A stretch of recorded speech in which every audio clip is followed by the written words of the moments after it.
ऐसन मीठी बोलीला ऐसन कुरतुर बोलीला छत्तीसगढ़ी कहते ऐसन मीठ बोलीला ऐसन मीठ बोलीला ऐसन कुरतुर बोलीला छत्तीसगढ़ी कहते ऐसन मीठ बोलीला छत्तीसगढ़ी कहते ऐसन मीठ बोलीला छत्तीसगढ़ी कहते ऐसन मीठ बोलीला ऐसन मीठ बोलीला ऐसन कुरतुर बोलीला छत्तीसगढ़ी कहते ऐसन मीठ बोलीला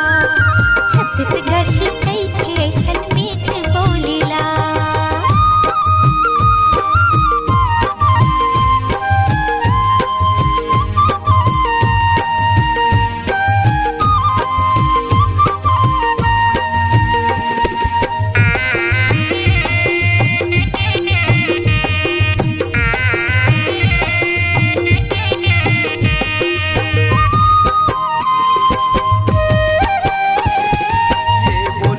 बोले हवे कोयली पर की मैना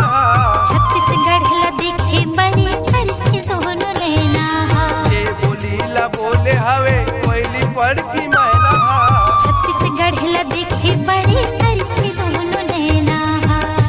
ऐसन मीठी बोलीला ऐसन कुरतुर बोलीला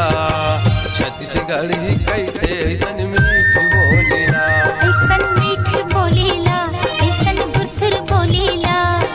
छत्तीसगढ़ी कहते ऐसन मीठ बोलीला।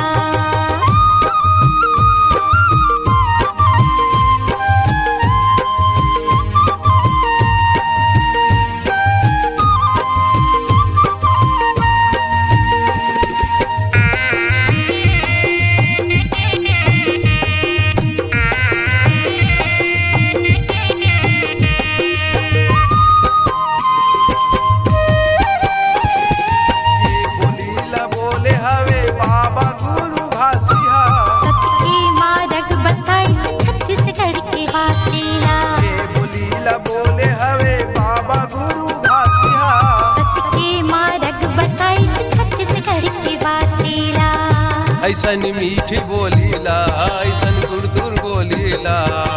छत्तीसगढ़ी कहते